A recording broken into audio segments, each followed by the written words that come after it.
Minus हो जाएगा, 60 में 60 से भाग देंगे कितना हो जाएगा, 1 होगा।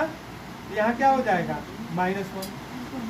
अब -3 -1 दोनों को जोड़ देंगे कितना हो जाएगा, -4 बाई कितना हो जाएगा, 16। ये किसकी वैल्यू है, 1/f की वैल्यू।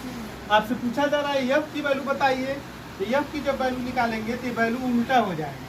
ठीक है, f बराबर क्या हो जाएगा, 60 बटे -60 बटे कितना हो जाएगा, 4।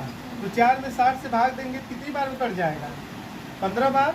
इसका मतलब f की वैल्यू कितना हो जाएगा, -15 सेंटीमीटर। अब आपसे पूछा जाए कि f की वैल्यू -15 सेंटीमीटर आया है, इसका मतलब आप क्या समझेंगे। यही देखिए अवतल दर्पण आपके सामने रखा गया है। अवतल दर्पण में f की वैल्यू किसमें नापा जाता है, माइनस में। इसका मतलब जो फोकस दूरी होगा अवतल दर्पण में वो p क्या होगा, इधर है, ध्रुव से इस साइड में है, लेफ्ट साइड में है, इसलिए इसकी वैल्यू किसमें आया है, नेगेटिव चिन्ह क्या रिप्रेजेंट कर रहा है कि जो फोकस दूरी की वैल्यू है तो ध्रुव के किधर है, लेफ्ट साइड। तो आपको ये सवाल देख करके समझ में आ गया होगा कि अगर हमको u भी f में कोई भी दर्पण से संबंधित अगर आपसे प्रॉब्लम, न्यूमेरिकल प्रॉब्लम रखा जाए तो उसको कैसे सॉल्व करेंगे। तो आपको समझना होगा कि u क्या है, v क्या है, f है।